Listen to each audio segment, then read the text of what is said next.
Hello friends, स्वागत है आपका बाईपी एजुकेशन ट्री चैनल पर। दोस्तों, मेरे इस चैनल पर आपको यूपी बोर्ड का सिलेबस कराया जा रहा है। और बेटे, यूपी बोर्ड के सिलेबस में क्लास 11 एग्रीकल्चर की हम लेके आए फिजिक्स। क्लास 11 एग्रीकल्चर की फिजिक्स आपको सॉल्व कराई जा रही है। तो बेटे, आपको बताना चाहूंगा, देखिए, आप मेरे चैनल पर नए हैं या अभी तक आपने मेरे चैनल को सब्सक्राइब नहीं कराया तो बेटा नीचे रेड कलर के सब्सक्राइब बटन पर क्लिक कर लें और बराबर में बेल आइकन की घंटी है उसको भी प्रेस कर लें। इससे क्या होगा कि जब भी मैं वीडियो को अपलोड करूंगा तो बेटे उसका नोटिफिकेशन सबसे पहले आपके पास पहुंच जाएगा। बात करते हैं फिजिक्स की, तो फिजिक्स में यूनिट 5 आपकी कंप्लीट हो गई और यूनिट 1 अभी आपकी कंप्लीट हो गई। इस समय वो चल रही है, वो है यूनिट 3। तो बेटा, यूनिट 3 के अंतर्गत हमने कल 10वां चैप्टर पढ़ा था और आज हमें पढ़ना चाहिए था 11वां चैप्टर।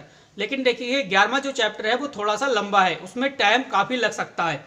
ठीक है, तो आज समय मेरे पास कम था, इसलिए 11वां चैप्टर मिस करके हम 12वें चैप्टर को पढ़ेंगे और 11वां चैप्टर है वो आने वाले कल में अपलोड हो जाएगा। तो बेटा, हम बिना किसी देरी के करते हैं टॉपिक पे बात। देखो समझो, UP board class 11 agriculture physics है आपका, चैप्टर है 12। चैप्टर 12 का नाम है ताप तथा उसका मापन। तो बेटा, हम वीडियो को करते हैं स्टार्ट। समझिए, इसमें फर्स्ट हेडिंग है हमारी ऊष्मा। तो बेटा, ऊष्मा की परिभाषा को समझ लीजिए ऊष्मा क्या होती है। छोटी छोटी बातें पहले हम सीखेंगे, इसके बाद इस चैप्टर के इंपॉर्टेंट न्यूमेरिकल यानी आंकिक प्रश्न भी लगाएंगे। तो देखो, ऊष्मा एक प्रकार की ऊर्जा है जिससे अन्य प्रकार की ऊर्जाओं में बदला जा सकता है। यानी ऊर्जा की बात करें तो ऊर्जा आपको पता है ना तो नष्ट की जा सकती है, ऊर्जा कभी भी नष्ट नहीं होती। ऊर्जा सिर्फ एक माध्यम से दूसरे माध्यम में क्या हो जाती है, परिवर्तित हो जाती है। तो देखो, ऊष्मा जो है वो एक प्रकार की ऊर्जा है जिससे अन्य प्रकार की ऊर्जाओं में बदला जा सकता है। ऊष्मा वह भौतिक कारक है जिसमें हमें गर्मी अथवा ठंडक का अनुभव होता है, ऊष्मा द्रव नहीं है। तो आपने ये समझा, ऊष्मा के बारे में आपने समझ लिया। ऊष्मा क्या है, एक प्रकार की ऊर्जा है जिससे ये अन्य प्रकार की ऊर्जाओं में बदला जा सकता है। ऊष्मा वह भौतिक कारक होता है जिसमें हमें गर्मी अथवा ठंडक महसूस होती है। आपको बता दें, जो ऊष्मा है वो द्रव्य नहीं है। क्लियर। अब हम बात करते हैं आगे ताप की। टेम्परेचर को जानेंगे, टेम्परेचर क्या है। चलिए बेटे, अगला जो हेडिंग्स है वो समझिए आप। अगली हेडिंग है हमारी ताप। ताप का मतलब होता है टेम्परेचर, इंग्लिश में बोलते हैं टेम्परेचर। तो टेम्परेचर के बारे में समझिए। ताप किसी वस्तु का वह गुण है जिससे हमें पता चलता है, कह रहा है कि ताप किसी वस्तु का वह गुण है जिससे हमें पता चलता है कि वह वस्तु किसी अन्य वस्तु के सापेक्ष साम्य है या नहीं। ताप एक मूल राशि है। ताप का जो एसआई मात्रक है वो केल्विन होता है। एसआई मात्रक क्या है इसका, केल्विन है। केल्विन द्वारा ही व्यक्त किया जाता है। ताप एक अदिश राशि है। टेम्परेचर कैसी राशि है, अदिश राशि है। तो टेम्परेचर के बारे में आपने क्या समझा कि ताप किसी वस्तु का वह गुण है जिससे हमें पता चलता है कि वह वस्तु किसी अन्य वस्तु के सापेक्ष साम्य है या नहीं। ताप एक मूल राशि है। ताप का एसआई मात्रक केल्विन है। केल्विन द्वारा व्यक्त किया जाता है। ताप एक अदिश राशि है। चलिए बेटा, अब हम समझेंगे टेम्परेचर तथा ऊष्मा यानी हीट, ऊष्मा तथा ताप में अंतर। तब हमें और भी अच्छे से क्लियर टॉपिक हो जाएगा। तो बेटा, वीडियो को लाइक नहीं करा, प्लीज़ वीडियो को लाइक करिए। चलिए बेटे, अगली हेडिंग है आपकी, वो है ऊष्मा तथा ताप में अंतर। ऊष्मा तथा ताप में अंतर आप अच्छे से समझ लीजिए, तब आपको ऊष्मा और टेम्परेचर यानी ताप के बारे में अच्छे से समझ में आ जाएगा। सिर्फ आप क्वेश्चन को समझते रहिए, आप टेंशन मत लीजिए। इस चैप्टर के जो भी नोट्स हैं वो शाम तक आपके व्हाट्सएप ग्रुप पे सेंड कर दिए जाएंगे। व्हाट्सएप ग्रुप में हर दिन नोट्स सेंड होते हैं, तो आप टेंशन मत लीजिए कुछ भी, आप सिर्फ क्वेश्चन को समझिए। देखो, ऊष्मा तथा ताप में अंतर समझो। फर्स्ट पॉइंट क्या कह रहा है उसे समझिए आप। ऊष्मा किसी वस्तु या पिंड की ऊर्जा को कहते हैं। किसे कहते हैं, ऊष्मा किसी वस्तु या पिंड की ऊर्जा को कहते हैं तथा तापमान किसी पिंड की ऊर्जा के मापन को कहते हैं। तो फर्स्ट पॉइंट आपकी समझ में आ गया होगा कि भाई जो ऊष्मा होती है, ऊष्मा किसी पिंड किसी वस्तु की ऊर्जा को कहते हैं तथा जो टेम्परेचर यानी तापमान होता है वो किसी पिंड की ऊर्जा के मापन को कहते हैं। सेकंड पॉइंट आप समझिए। सेकंड पॉइंट क्या है कि ऊष्मा का मापन जिस यंत्र के द्वारा किया जाता है उसे कैलोरीमीटर कहते हैं। क्या कहते हैं, कैलोरीमीटर। यानी ऊष्मा का मापने वाला, ऊष्मा को मापने वाला जो यंत्र है जिसके द्वारा ऊष्मा का मापन किया जाता है उस यंत्र का क्या नाम है, कैलोरीमीटर। जबकि टेम्परेचर का मतलब ताप, जबकि ताप का मापन जिस यंत्र के द्वारा किया जाता है उसे क्या कहते हैं, थर्मोमीटर। यानी टेम्परेचर को जिस यंत्र के द्वारा मापा जाता है उसे क्या कहते हैं, टेम्परेचर। और ऊष्मा को जिस यंत्र के द्वारा मापा जाता है उसे बोलते हैं कैलोरीमीटर। तो इतना अंतर समझ में आया। तीसरा अंतर समझो आप। ऊष्मा की मापन की इकाई जूल होती है। क्या होती है? जूल। ऊष्मा की मापने की इकाई क्या है? जूल है। जबकि ताप की इकाई क्या है? केल्विन है। तो तीसरा पॉइंट भी आपकी समझ में आ रहा होगा कि ऊष्मा की मापन की इकाई जूल है, जबकि ताप की मापन की इकाई क्या है? केल्विन है। तो 3 पॉइंट आपने समझे। अभी 2 पॉइंट आपको और भी समझाऊंगा। तो पहला पॉइंट क्या था? पहला पॉइंट समझो, ऊष्मा किसी वस्तु या पिंड की ऊर्जा को कहते हैं तथा तापमान किसी पिंड की ऊर्जा के मापन को कहते हैं। सेकंड पॉइंट, ऊष्मा का मापन जिस यंत्र के द्वारा किया जाता है उसे कैलोरीमीटर कहते हैं, जबकि ताप का मापन जिस यंत्र के द्वारा किया जाता है उसे थर्मोमीटर कहते हैं। नेक्स्ट है, ऊष्मा की मापन की इकाई जो है वो जूल है, जबकि ताप की इकाई केल्विन है। अब बेटे चलते हैं हम नेक्स्ट पॉइंट की ओर। चलिए अगला पॉइंट समझिए आप। चौथा पॉइंट है ऊष्मा तथा ताप में अंतर। आप पढ़ रहे हो तो चौथा पॉइंट में समझिए आप, ऊष्मा द्वारा कार्य करने की क्षमता होती है। क्या? ऊष्मा द्वारा कार्य करने की क्षमता होती है, जबकि ताप में कार्य करने की क्षमता नहीं होती। अर्थात ऊष्मा को कार्य के रूप में रूपांतरित किया जा सकता है, लेकिन ताप को नहीं। तो चौथा पॉइंट कहीं ना कहीं आपकी समझ में आ रहा होगा कि जो ऊष्मा है, ऊष्मा के द्वारा कार्य करने की क्षमता होती है, जबकि ताप में कार्य करने की क्षमता नहीं होती। अर्थात ऊष्मा को कार्य के रूप में रूपांतरित किया जा सकता है, लेकिन ताप को नहीं किया जा सकता। अगला पॉइंट समझिए, लास्ट पॉइंट है ऊष्मा तथा ताप में अंतर का। तो अगला पॉइंट समझो, ऊष्मा का प्रवाह गर्म वस्तु से ठंडी वस्तु की तरफ होता है। ऊष्मा में आपने क्या जाना कि ऊष्मा का प्रवाह गर्म वस्तु से ठंडी वस्तु की तरफ होता है, जबकि गर्म वस्तु का ताप गर्म करने पर बढ़ता है तथा ठंडा करने पर कम हो जाता है। अब बेटे हम जानेंगे इसके जो एक नंबर वाले क्वेश्चन है, उन क्वेश्चंस को पढ़ेंगे। इसके बाद हम अंक के क्वेश्चन को सॉल्व करेंगे। तो बेटा वीडियो आपको पसंद आती है तो प्लीज़ वीडियो को लाइक करिए और ज़्यादा से ज़्यादा अपने दोस्तों में शेयर भी कीजिए। चलिए बेटे अगला क्वेश्चन समझिए। अगला क्वेश्चन आपकी स्क्रीन पर देखो। पहला क्वेश्चन है कि लोहे की एक गेंद को गर्म करने पर, क्या कह रहा है समझो आराम से, लोहे की एक गेंद को गर्म करने पर प्रतिशत वृद्धि किस में अधिक होगी। यानी लोहे की अगर एक गेंद को आप गर्म करते हो तो प्रतिशत वृद्धि है वो किस में अधिक होती है, इसका आंसर आपको बताना है। तो वो है वॉल्यूम, यानी आयतन में प्रतिशत वृद्धि अधिक होगी। नेक्स्ट क्वेश्चन समझो, 27 डिग्री सेंटीग्रेड का मान केल्विन पैमाने पर लिखिए। यानी 27 सेंटीग्रेड का मान केल्विन पैमाने पर कितना होगा आपको लिखना है। तो केल्विन पैमाने पर कितना होगा? 300 केल्विन। नेक्स्ट है, सेल्सियस तथा केल्विन पैमाने के मापों में संबंध बताओ। यानी सेल्सियस तथा केल्विन के मापों में क्या बताना है आपको? संबंध बताना है। तो देखो टेम्परेचर बराबर क्या होता है? 273 प्लस टी, 273 प्लस टी हो जाएगा ये। नेक्स्ट है, स्वस्थ मनुष्य का ताप होता है। तो स्वस्थ मनुष्य का ताप कितना होता है? अगर मैं फॉरेनहाइट की बात करूं तो देखो 98.6 होता है करेक्ट फॉरेनहाइट में।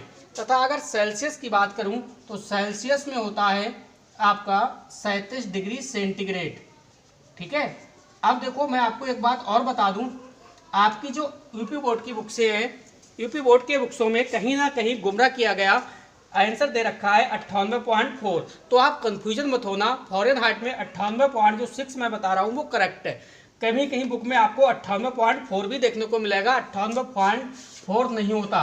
98.4 फॉरेनहाइट है, ये आपका गलत है, ये नहीं है। ठीक है। किसी किसी बुक में 36.9 भी मिल जाएगा आपको, 36.9, तो ये भी आपका रॉन्ग है। क्लियर ध्यान रखना, 98.6 फॉरेनहाइट तथा 37 डिग्री सेल्सियस होता है। अब बेटे हम चलते हैं आगे की ओर।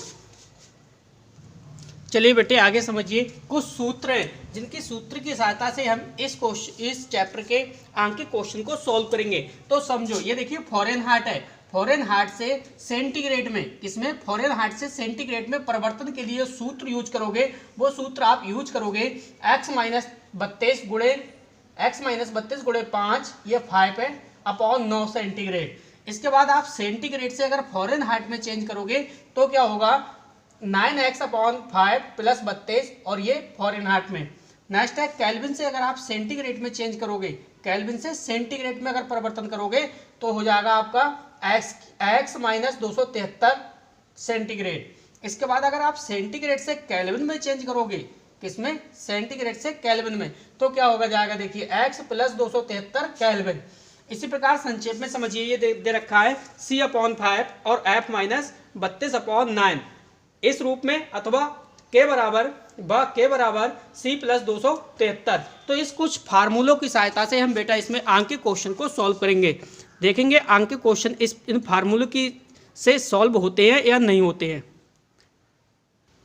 तो देखिए कैमरा थोड़ा सा हिल गया था, अब कोई भी समस्या आपको नहीं आएगी, कैमरा हिल गया था थोड़ा सा, ठीक है। तो कोई भी टेंशन नहीं है, ये सूत्र हैं, आप आराम से सूत्र को नोट कर सकते हो, नहीं तो आपको नोट मत करिए, आपको व्हाट्सएप ग्रुप में शाम तक सेंड कर दिए जाएंगे। तो बेटा अब अंक के क्वेश्चन को लगाते हैं, चलते हैं आगे की ओर। चलो बेटे अगला अंकित समझो, दे रखा है 98.6 फ़ारेनहाइट ताप को सेल्सियस पैमाने में बदलो। 98.6 फ़ारेनहाइट ताप को सेल्सियस पैमाने में बदलो। तो देखो आप आराम से बदलोगे सूत्र की सहायता से। तो सबसे पहले आप सूत्र लिख लीजिए, C/5 बराबर F - 32/9, ठीक है। अब आगे क्या लिखोगे, 9 आगे लिख सकते हो में जो F है, F का मान 98.6 रखने पर अब आपको करना क्या है, करना आपको ये है, देखो C/5 आप ऐसे ही रहने दो, फ़ारेनहाइट है, इसकी जगह कितना रखोगे 98.6, तो आप यहाँ रख लो 98.6 - 32, ठीक है, अपॉन कर लोगे कितना 9। अब आपको करना क्या है, देखो आपको ये करना है 98.6 में से आपको 32 घटाने हैं। जब 98.6 में से आप 32 घटाओगे तो आपको मिलेगा 66.6। तो देखो कितना मिलेगा 66.6। C/5 बराबर कितना हो जाएगा 66.6 - 32 अपॉन कितना 9। आपको ये मिल गया। अब आपको करना क्या है, ये 32 तो आपने घटा दिया, सही है। जब आपने 32 घटाया तो आपको कितना मिला 66.6। 98.6 में से 32 गया 66.6। अब आपको क्या करना है, C निकाल लेना है इससे बाहर। क्या करना है, C कहाँ निकालोगे आप, बाहर निकाल लो। तो बाहर कैसे निकालोगे आप, सीधी सीधी बात है, इसमें तिरछी आप कर लो मल्टीप्लाई। जब आप तिरछी मल्टीप्लाई करोगे तो C जब बाहर आएगी तो देखो इसकी मल्टीप्लाई 5 की किसके साथ हो जाएगी 66.6 के साथ, और ये हो जाएगा आपका सीधे C के सामने क्या है 9। क्लियर। अब आपको करना क्या है, आपको ये करना है 5 और गुणे 66.6 की क्या करना है, मल्टीप्लाई करना है। जब आप मल्टीप्लाई करोगे 5 की 66.6 के साथ तो आपको मिलेगा बराबर 333/9। जब आप 9 से काटोगे, देखो 3 से काट लो, 3 × 3 = 9, 3 × 3 3 × 3 3 × 3, ठीक है। अब आप क्या करोगे, देखो 3 × 3 कितना हुआ 9, बच्चे कितने 2 हो गए 21, और 3 × 7 कितना हुआ 21, तो कट गया, कितना आया C बराबर 37 डिग्री सेल्सियस। तो देखो ये आपको क्वेश्चन का आंसर मिल गया। तो इस प्रकार से आप आंकिक क्वेश्चन भी बनाना सीख जाओगे, कोई भी आपको समस्या नहीं होगी। हम आगे 2-3 और भी सीखेंगे। चलते हैं बेटे आगे की ओर। वीडियो आपको पसंद आती है तो प्लीज़ वीडियो को लाइक करिए। चलो बेटे अगला क्वेश्चन समझो। अगला क्वेश्चन है 40 डिग्री सेंटीग्रेड का मान फ़ारेनहाइट स्केल पर ज्ञात कीजिए। अब आपको फ़ारेनहाइट में निकालना है, तो जाहिर सी बात है आपको सूत्र लिखना पड़ेगा। सूत्र क्या लिखोगे, सूत्र को लिख लीजिए। सूत्र होता है C/5 बराबर F - 32/9। इस सूत्र से हम आराम से निकाल लेंगे, कोई भी हमें समस्या नहीं आएगी। तो आपको करना क्या है, देखो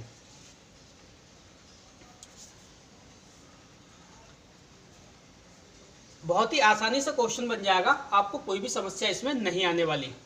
देखो फ़ारेनहाइट में आपको निकालना है 40 डिग्री सेंटीग्रेड, C का मतलब क्या है सेंटीग्रेड। तो आपको रखना क्या है, आप सीधे सीधे कितना रखोगे, आप रख दो यहाँ पे C की जगह कितना 40 अपॉन कितना रख दो 5 बराबर, ये वाला फैक्टर ऐसे उतार लो आप F - 32/9, ठीक है। अब आपको करना क्या है, आप काटा पीटी कर लीजिए। देखो 5 अट्ठे कितना होता है 40, कितना होता है 40। अब आपका देखो कितना हुआ 8 बराबर F - 32 अपॉन कितना हुआ 9। अब आपको करना क्या है, देखो आप ये काम कर सकते हो, इसमें f माइनस 32 ले आओ बाहर, f माइनस 32, इसके नीचे एक रख के तिरछी मल्टीप्लाई मार लो, 9 अट्ठे कितना हुआ आपका 72 होगा, हो जाएगा 9 अट्ठे कितना हुआ 72, और f बराबर देखो 72 तो ये है ही, और माइनस का कितना है 32, इधर जाके कितना हो जाएगा प्लस का 32, तो 72 और 32 आप जोड़ लीजिए, तो f बराबर कितना हो जाएगा, देखो 2 और 2 कितना हुआ 4, और 7 3 10, यानी 104 डिग्री फ़ारेनहाइट आ गया। फ़ारेनहाइट में कितना आया 104। तो देखो इस प्रकार से आप क्वेश्चन निकालना सीख जाओगे, आपको कोई भी समस्या नहीं होगी।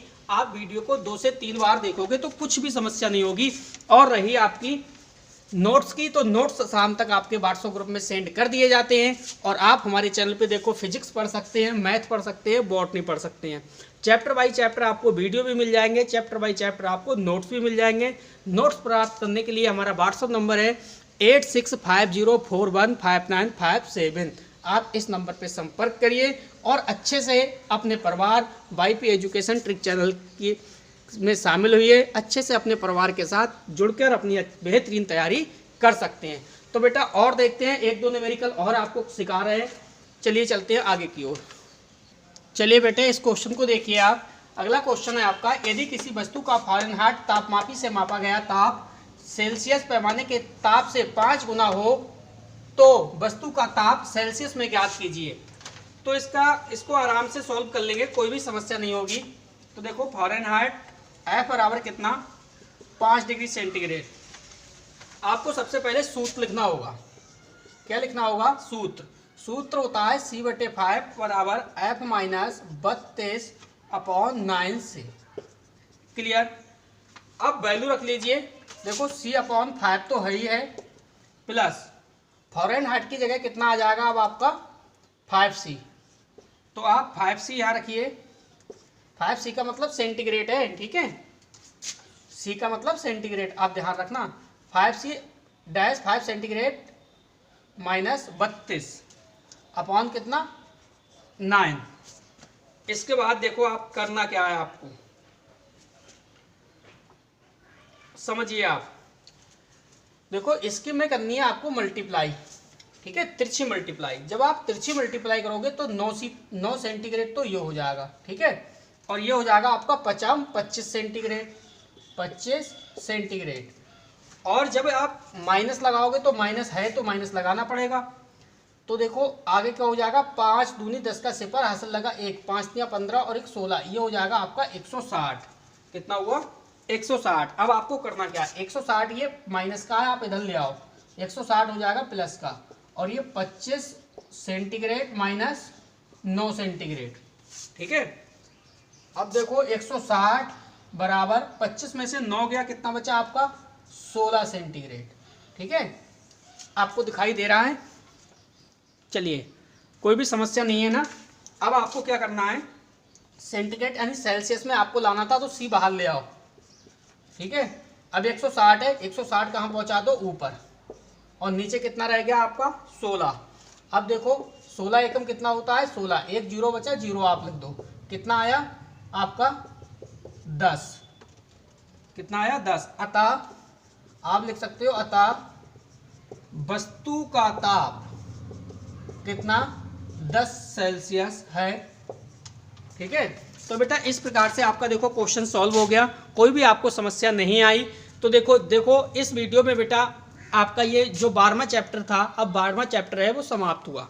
12वां चैप्टर के जितने भी इंपॉर्टेंट थे लगभग मैंने करा दिए। फिर भी अगर कोई छूटा हो तो आप इन्हीं सूत्रों की सहायता से जो मैंने आपको कराए हैं, इनकी सहायता से आप और भी क्वेश्चन को सॉल्व कर सकते हो। तो बेटा बस इतना ही था। वीडियो देखने के लिए आपका बहुत बहुत धन्यवाद। आपका दिन शुभ हो।